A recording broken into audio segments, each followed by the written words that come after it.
So today we're celebrating a historic milestone for civilian nuclear energy and the incredible renaissance of nuclear power in America.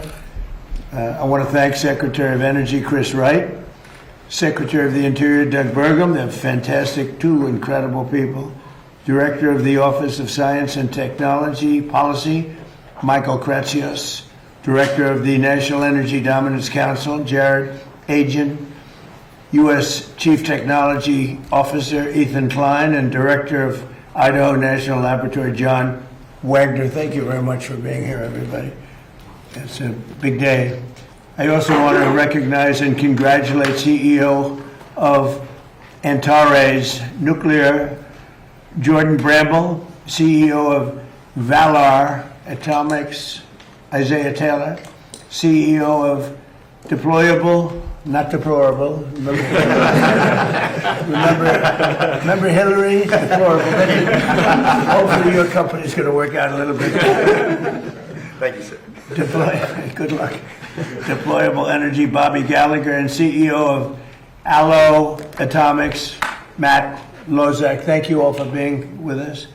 Last year I signed 4 historic executive orders to reignite a wave of progress in America's nuclear power production and promote this abundant, affordable, unlimited supply of energy for the American people. As part of this effort, I directed Secretary of Energy Chris Wright to establish a pilot program for advanced reactors and see at least 3 cutting-edge reactors started up safely by the 4th of July. And what we've done has been pretty much of a miracle. Most believe the goal was impossible, but I'm delighted to say that 4 companies succeeded in meeting that deadline for the greatest in the world at this subject. So these are the first new privately funded advanced reactors to turn on the United States in over 4 decades, and making sure that these groundbreaking designs were safe to build and test so quickly was a challenge that required a historic partnership between these innovative companies and our administration. We have brilliant nuclear people. We have a lot of brilliant people, but we have brilliant nuclear people on our staff. In the past, it often took 6 years or more to approve a reactor design, if they were ever approved at all. Most of them didn't get approved, and maybe rightfully so. But now America is building again, America is dreaming again, and we're leading the world and pioneering the next generation of nuclear power. There's nobody even close. We've taken a lead over the last 2 years that has been, I hope, insurmountable. We'll see. But let me ask Director of the Office of Science and Technology Policy, Michael Kratsios, who's been absolutely fantastic in the administration, to say a few words, followed by a few of the people. Let's see, Chris Wright will go, and Jordan Bramble, and Isaiah Taylor, then Bobby Gallagher, and Matt Lozak. And if you could, don't spend too much time. That's a lot of people. But go ahead, and do you want to start it off, Chris, please? We have Michael Kratsios first. Sure. Go ahead, Michael. Mr. President, you signed 4 executive orders last year, and you set one of the most ambitious goals in civil nuclear history to essentially have 3 reactors go critical by the 4th of July. This is an accomplishment that many thought would not be possible. The last time that a privately funded new reactor design went critical was in 1974, so it was over 50 years ago. And we were able to achieve that and surpass it by having 4, and these are the great 4 American companies that got it done. That's great. Go ahead, please. In the last 30 or 40 years, the American nuclear industry has been quiescent. Most of the reactors built around the world have been built by Russia and China, both in their countries and abroad. President Trump said enough of that. America is going to be back as the leader in the nuclear space, in large reactors and in next generation small reactors. He set a bold goal. It's been exceeded, and I'm incredibly proud to be standing here with these fabulous entrepreneurs next to me. And brilliant science people, too, really. Please, go ahead. Mr. President, thank you so much for your leadership. It was really your executive orders that catalyzed this nuclear renaissance. When they first came out, people scoffed at them. They said it couldn't be done. And now there's not only 3 companies, but 4 companies here that really met the moment. Us at Antares, we look forward to being a resilient energy source for Golden Dome, to power high-powered assets in space, and eventually undersea autonomy. So this is a strategic technology for our nation. And what we look forward to doing is putting reactors on our military installations before 2028. Great job. Thank you, sir. Okay, please, go ahead. And Mr. President, thank you so much for your leadership in this moment. I think that the United States has been a leader in nuclear energy since the very beginning. We were the first ever to turn on an advanced reactor in the world. We were also the first to turn on any type of nuclear reactor in the world. But over the last 30 years, we became more interested in PowerPoint than in power plants. And it's your leadership that is changing that. The executive orders that were signed last year, I think if you look forward in 50 to 100 years when we have nuclear power of every kind that's allowing us to make steel again, to make aluminum again, to actually be able to go to outer space and all the places that humanity wants to go, you could trace it back to the executive orders that started last year. So we're honored to serve our country and be a part of this. And thank you again for your leadership. Thank you. Great job. Go ahead, please. Yeah, thank you, Mr. President. Thanks for setting such an audacious, bold goal. As some of the other CEOs have said, most people thought this was impossible. But the American spirit was unlocked through your vision and through the Department of Energy and the Secretary and through the INL and John's team. We couldn't be more proud to be part of this moment. I do think this is going to be historic. I do think people are going to look back and believe that this is when the tide turned on nuclear and how we unlock cheap and abundant energy. Thank you.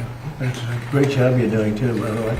Thank you, sir. Anybody else? Yeah, one more. We cut it close, but we went critical at 12:20 a.m. on the 4th of July. Wow. So thank you again so much for setting these executive orders. Like everyone else said, we would not be here without those executive orders, so thank you so much. And what it's unlocking for us is this year we are going to be raising $1 billion, moving into a 1 million square foot facility, and our target market is data centers. So we're making the ideal nuclear product to power right. data centers with bring your own power. That's our whole goal. So thank you once again for unlocking this, and we really, really cannot be here without you. That's great. Thank you very much. Appreciate it. Thank you. Have anything to say? Sure. No, I would just say, I mean, this is exactly why you created the Energy Dominance Council, that you wanted to unlock new forms of energy. People ask us all the time about green energy, and I say, if you want to invest in green energy, invest in nuclear. That's the kind of energy that's going to solve the energy demand that's out there, and that's baseload energy that's going to solve our solutions, and that's the energy of the future. Good. Thank you. Well, I would just add, we invented nuclear power in this country. At Idaho National Laboratory, first demonstrated nuclear power in 1951. After that, 52 different reactors were designed and tested there. But it's been, prior to the last couple of months with these gentlemen, it has been more than 50 years since we had a new reactor go critical on our site. And I have to say that in all my years, and I've been around for a while, I've never seen government, private industry, and the laboratories working together this effectively. And it's all driven by the bold goals in your executive orders. So thank you, sir. Thank you very much. Congratulations. So, first of all, maybe you have some questions for the people behind me. Please, go ahead. Hi, Mr. President. I want to ask about the Saudi nuclear deal. This man over your shoulder announces a big deal after 18 months of negotiating with the Saudis. Seems like it's all done, it's signed, and then you come out, throw some new conditions on top of it, the whole thing blows up. So did he get out ahead of you, or what happened there? No, nobody got out ahead. I mean, I just say that in order to do it, they have to be a member of the Abraham Accords, which have been very successful. But it's time now that they do it. They and others didn't want to do it because of the problem that they had with Iran. You don't have that problem anymore. You don't have a great power there anymore. You have a problem, but the problem is disappearing day by day. They were the bully of the Middle East. They were not going to be that much of a bully anymore. They'll probably, I think, instinctively want to be. But you don't have the same problem that you would have had 4 or 5 months ago before they had no Navy, no military, no anti-aircraft, no leaders. I mean, their leaders are gone. A lot of things have changed with respect to that country. So, no, we want them to, it's a two-way street, and we think it's very important for the future of the Middle East. The Abraham Accords have been incredibly successful for the countries, as you know, for the countries in them. And I think it's very important. So, at some point they'll join and they'll do their civil, it's true, I call it civil nuclear, but that's what it is. No enrichment, it's civil nuclear. Quick question about Iran. You're talking about blowing up civilian power plants and bridges. Much of the civilized world would consider that a war crime. Do you? I won't respond to that question. Who are you with? The New York Times. I figured so. Failing New York Times. Yeah, Señor please. President, Javier Negra from Real America's Voice in Español. I just came back from Venezuela and people there are very happy with you. Right. With Secretary Marco Rubio, with Secretary Wright. Have good poll numbers in Venezuela. I know some youth plans for there and they are amazing. I want to give you thank you. I want to ask you one question because some people there, they are asking with that. When will there be elections? Do you have a date in mind? Senator Bernie Moreno said that July 24, 2027 could be a good day in honor of Simón Bolívar. And my second question is the football player who scored Spain's goal in the final at World Cup, Ferran Torres, celebrate the victory wearing a Make Spain Great Again cap. The communists are attacking him because they say that it's a friend of you, and also they are attacking Argentinian players because of Milei. What do you think about that? Well, he's a great player, and he was wearing essentially a Make America Great Again cap, so it was a nice tribute, and I think he meant that very nicely, and we appreciate it. We've made America great. We have the greatest country in the world now. I will say this, we were a year and a half ago, 2 years ago, this country was in deep trouble. We had borders that were a disaster. We had everything you could possibly have, including men playing in women's sports. Even the Supreme Court's taken care of most of that problem. But we had a country that was in big trouble. It was being laughed at all over the world. We have the hottest country. This is the hottest country anywhere in the world. So I saw him wearing the essentially Make America Great Again hat. And I know that he meant it as a very great compliment, and we appreciate it. As far as the elections in Venezuela, they're not really ready for them yet, but boy, a lot of progress has been made. Delcy's been doing a fantastic job, as you know. The amount of oil coming out of Venezuela right now, even before the big companies, Exxon, all the big companies are looking at it. They're going there. It's very fertile territory. But the amount of money being made by Venezuela now is more than they've ever made before, and we're taking a lot also for our efforts. And the money is being sent, and the oil is being sent to Houston and Louisiana to be refined. And we paid for the war many times over. It's been an amazing fact, and as you say, I'm very popular in Venezuela because we're bringing tremendous economics back to the country. They were absolutely dying. They were in such trouble. And now Venezuela is becoming extremely successful. They're taking in billions of dollars, selling millions and millions of barrels of oil, and we're getting some, and they're getting some, and everybody's making a lot. And it was dead before we got there. So it's been an incredible relationship. They're not ready yet for the elections, but at some point they will be, and we're going to be standing right on top of it. And say hello. I've known them for a long time. I've known that country, and I own the Miss Universe pageant, and Miss Venezuela always did very well in that pageant. So I know something about the country, but I've known it for a long time. They're great people. Say hello, okay? Mr. President, Peter? about Iran, what is the exit strategy? Well, I think there's a lot of them. There's a military exit where we just keep going just the way we are, and we can even make it a heavier dose, and it's knocking out everything they have. Or there's a smarter strategy, and that's you make a deal, and they want to make a deal. I just don't think they're ready yet, but they do want to make a deal. Sometimes they don't want to say they want to make a deal. They want to be the tough guys, but they do want to make a deal. There's two ways. I mean, it's you can just keep doing exactly what we're doing and take them apart piece by piece. We could do it in a more rapid fashion, which we might do, or we can negotiate with them, which we're also doing right now. I mean, as we speak, we're talking to them. And you said today that Russia and China are not helping. Earlier this week, the War Secretary Hegseth said that they are enabling. So what is the difference? Well, I don't know that they're enabling. I mean, I will tell you that President Xi said he will not partake, and President Putin said the same thing. I think, I trust them. They've had a long-term relationship. There could be some things they do, but thus far, at least, it has not been major. I don't think they'd want to have me disappointed. And just a different story, not Iran. There's this nasty parasite that is giving people in 9 states explosive diarrhea. When is it going to be safe to eat lettuce again? I don't know, I haven't thought about it. It's the first time I've been asked that question. Are you eating lettuce recently?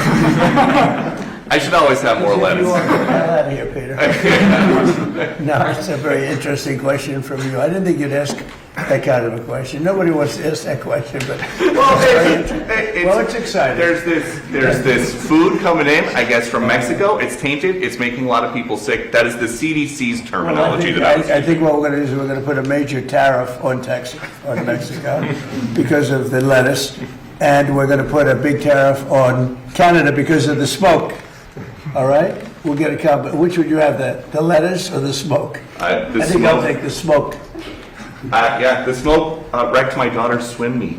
Well, it's closed up a lot of countries. I've told Canada they have to do something about it. You know, we've never had this problem. All of a sudden we have this problem with Canada.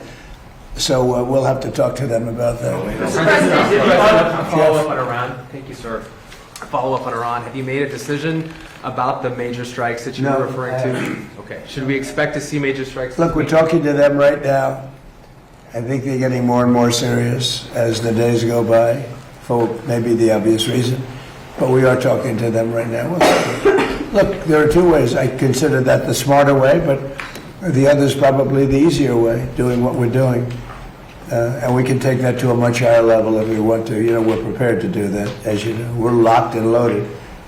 We're locked and loaded and ready to go, but we're talking to them. So I think while we're talking, we'll see what comes of it. And when you say, just a quick follow-up. I believe, Jeff, they're very serious. They should be.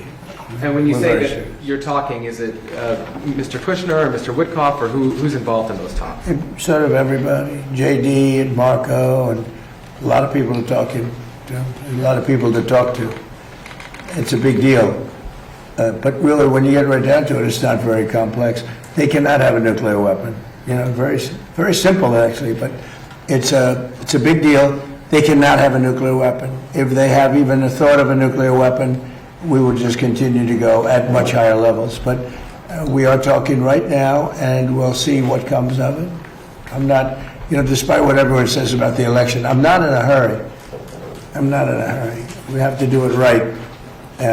Elections take care of themselves. When you know, when I went into Venezuela, everybody was against it. Oh, what are you doing going into Venezuela? And then 2 days later, they said, "Wow, that's fantastic." A lot of people are saying that with Iran already, because it would take them 25 years to rebuild already from what they have. And again, as you know, no Navy, no Air Force, no anti-aircraft, no radar, no nothing. And we, as you know, we just reinstituted the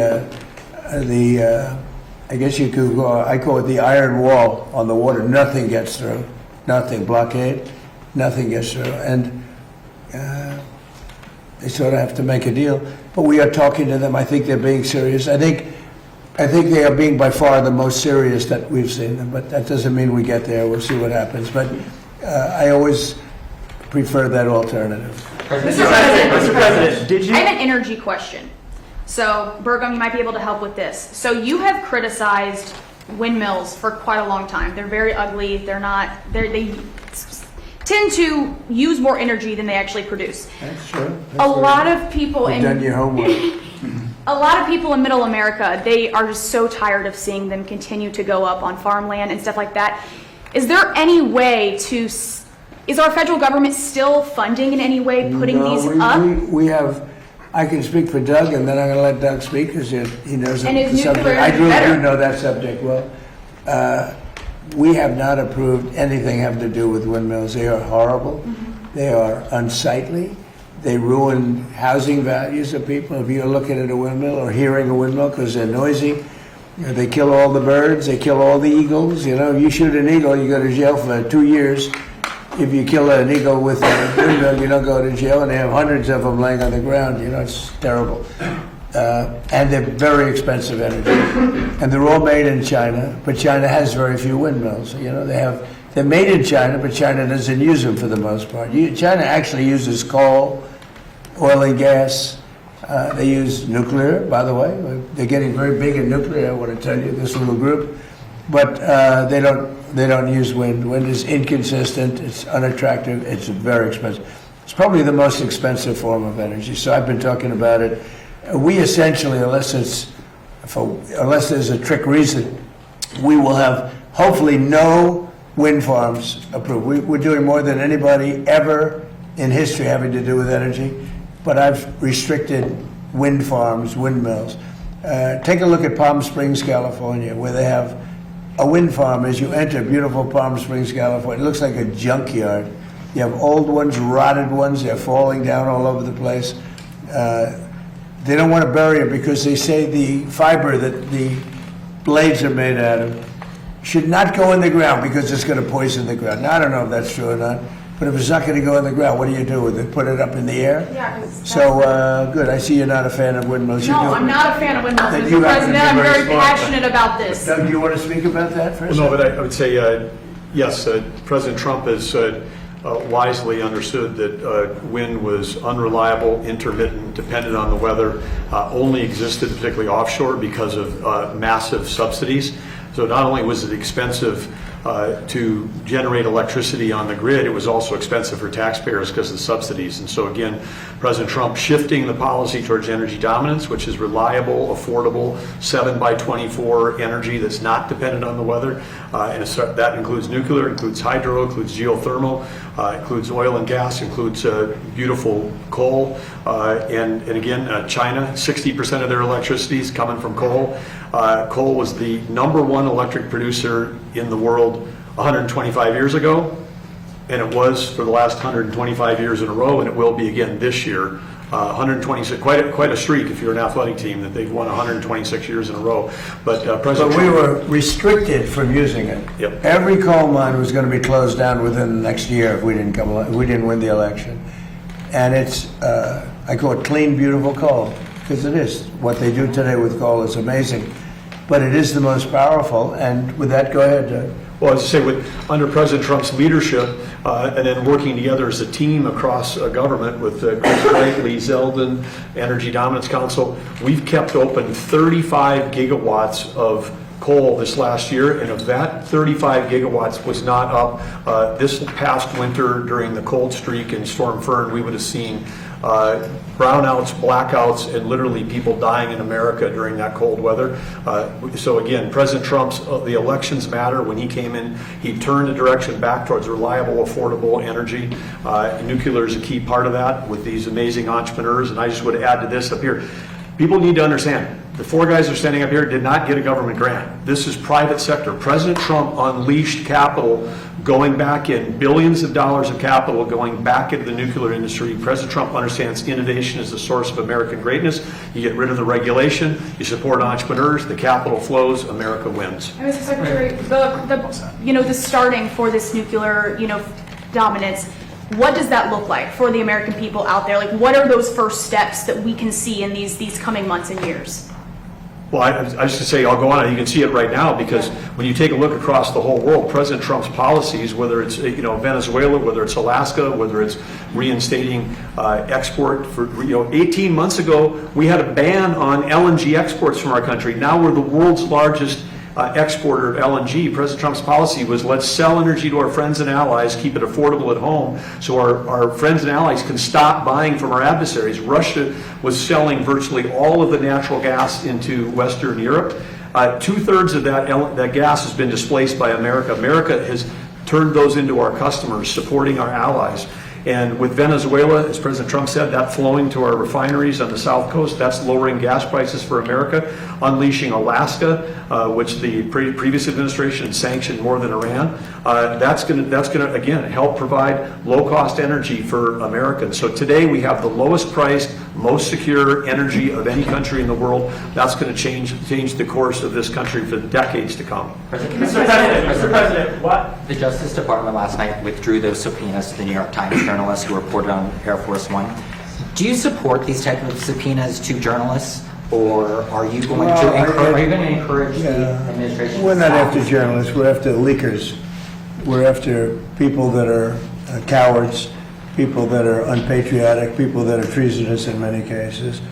And the way you find them is through the journalists, when the journalists probably know they shouldn't write, they shouldn't be giving information out like that particular information or others. We had a lot of look at the Supreme Court where they leaked the opinion of Roe v. Wade early.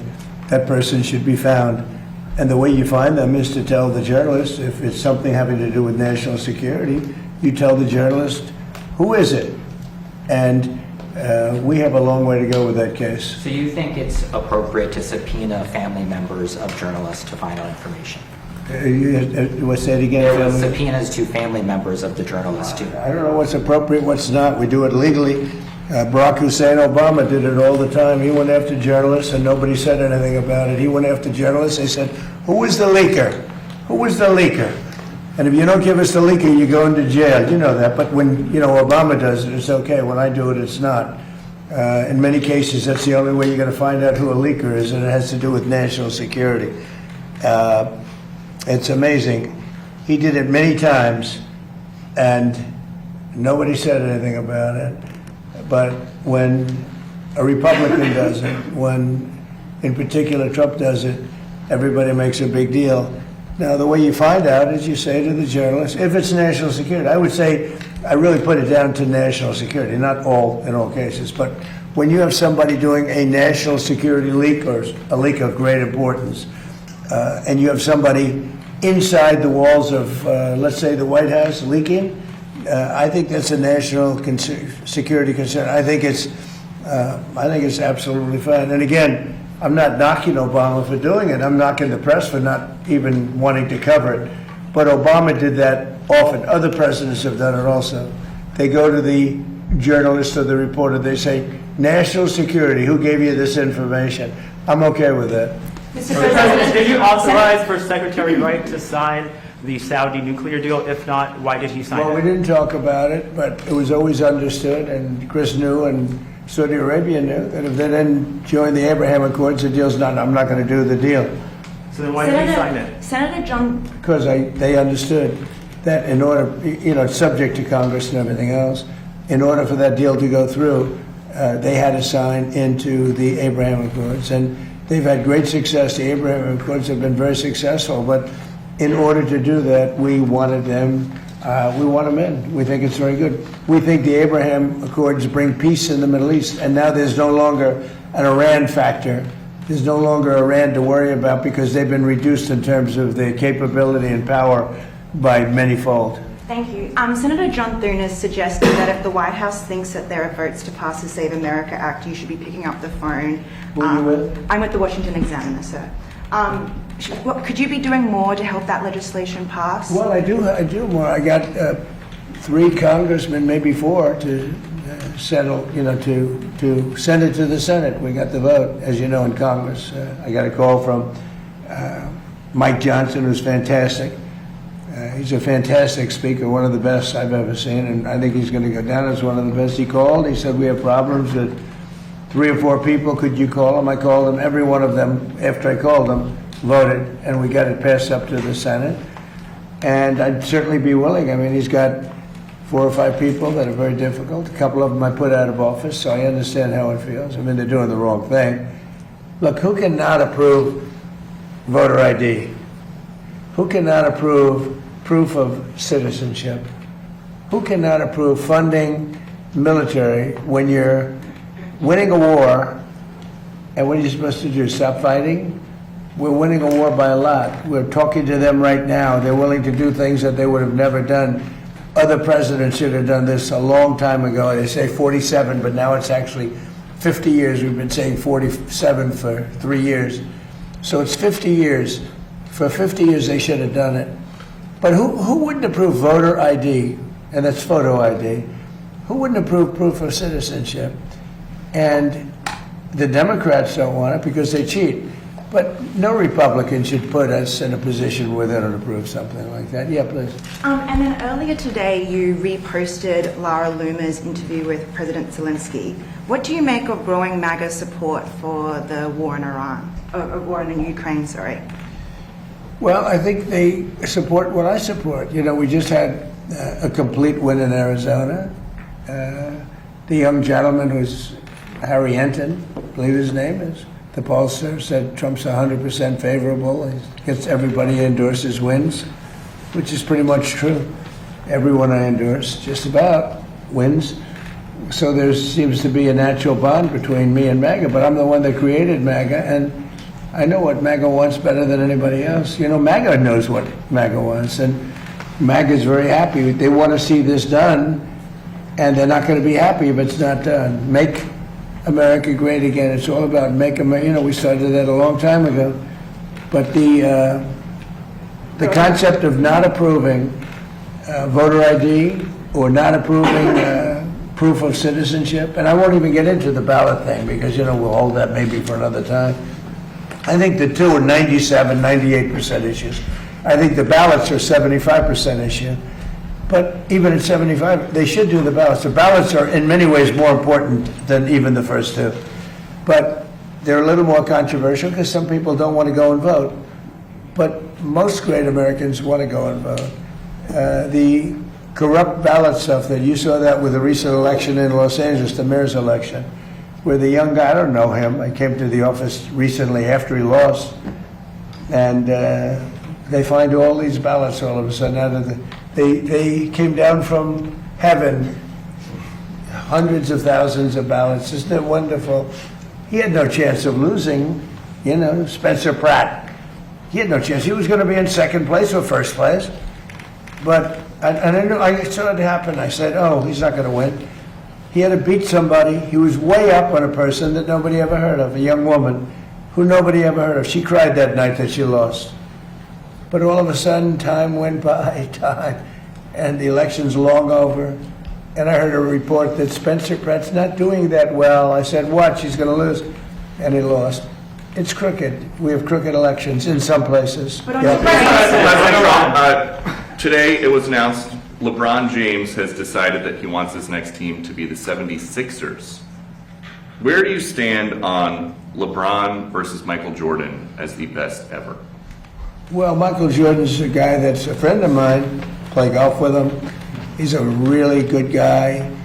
And I think LeBron is, maybe he's a racist, but maybe he doesn't like Trump. I don't know. But I only like people that like me. So I would say Michael Jordan all the way. And another sports question.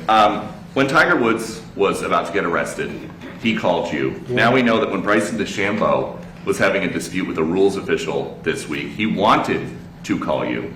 You got involved with a red card for the U.S. men's soccer team. Is there a precedent for somebody with your job becoming a fixer for the world's best athletes? Well, it's not a fix. You mean being a judge. Like, you know, I thought the Bryson call was a tough call. You know, I saw him walking around. I see a lot of people that are walking around looking for their ball in weeds, okay? But I've been watching that, so, you know, I thought it was a tough call against him. I thought the red card was a very tough call. And it worked out brilliantly. Look, supposing that they didn't let him play and we lost, everyone would have been angry, right? The way it was that they lost with their best player. Now everyone's happy, including Belgium. Of course, they lost the next game, so they're not that happy either. But it worked out great. Johnny did a good job in making that call. All I did, I asked for a review. I thought that call was not a good call. Mr. President, your administration announced new tariffs today, and you did a post earlier also about a probe against the EU. Are you confident that the new tariffs and any tariffs that may come from this probe will withstand legal scrutiny? Well, these tariffs have been up for a long time. They've been approved for years, thousands of cases they've been approved. Of course, with me, you know, it's different. I go up, I don't get treated fairly, but I've lived with it. And here we are in the Oval Office. I guess I somehow figured it out. But no, we put the tariffs on. They're very standard tariffs. The other way was easier. I thought the decision by the Supreme Court was not a good one. But we have many forms of tariffs. And all we did is go to B, you know, follow the line B. Now, B is something that's been used many, many times for years and very standard. And we've used that, and we're taking in billions of dollars. And because of tariffs, largely, I think the election, November 5th, but largely because of tariffs, we have $19.2 trillion being invested in our country. And without tariffs, we wouldn't, you know, would be in big trouble. Think of it. So the sleepy Joe Biden administration has less than $1 trillion being invested, much less for 4 years. We have 19.2 trillion for 1 year. There's never been anything like it in history. That's because of tariffs. So the Supreme Court said, please do it a different way. You have other ways to do it, and we did that. Last month, you said Iran, You told Axios. child labor was one of the things that USTR cited as a reason. Well, it for seems these. to be that that's what they decided. They go all over the world and they look and they examine and they In the see EU? and they see. And child labor was one of the things that one of the reasons, and they had a big problem with that. Yeah. You told Axios that you were considering a, quote, massive attack on Iran. What is the tipping point for you to make the decision Well, to I make can't an tell you attack? that. Right now, we're But talking also, to them, sir- so, maybe there won't be a tipping point, and maybe there will. And we're ready to go. Look, we're locked and loaded. We're ready to go, but we're talking to them. So maybe there will be, maybe there won't be a tipping point. But at what point with Iran do you think they're going to cry uncle and actually come to the table? Well, maybe they will cry uncle, or maybe they'll just give up, or maybe they'll just go into a cave and hide. They have caves very deep in the ground, and they can hide. They get shaken up pretty good, but they can hide. But we've taken out their first level of leadership. We've then taken out their second level of leadership. We've taken out some of the third level, and we're negotiating with the rest. And we'll see how it all works. And right now, we are talking to them seriously, but I've talked to them before, and they don't seem to be able to get there. Maybe now they will.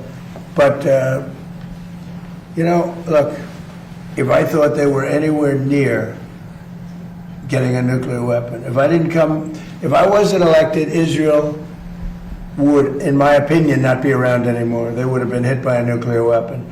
And that includes right at the beginning with Barack Hussein Obama's nuclear deal that was so bad with Iran. That was a road to a nuclear weapon. And maybe even more so, the B-2 bombers. If that plane right there, that beautiful plane, the wing, it carries the largest bombs in the world. If that bomb didn't go over their 17-hour flight, and it hit every one of those bombs, hit their target, and the target was an air shaft at 2 o'clock in the morning. It's hard to believe, right? Going at very tremendous speeds. Every one of them hit and blew it to hell. If that didn't happen, they would have had a nuclear weapon, and there would be no Israel. If I wasn't here, if I wasn't president, there would be no Israel, and there probably would be no Middle East. And you saw that when they shockingly started shooting at everybody all over the Middle East. If they had a nuclear weapon, they would have used that. There might not be a Middle East as we know it today, but there definitely, in my opinion, there would not have been an Israel. Thank you very much.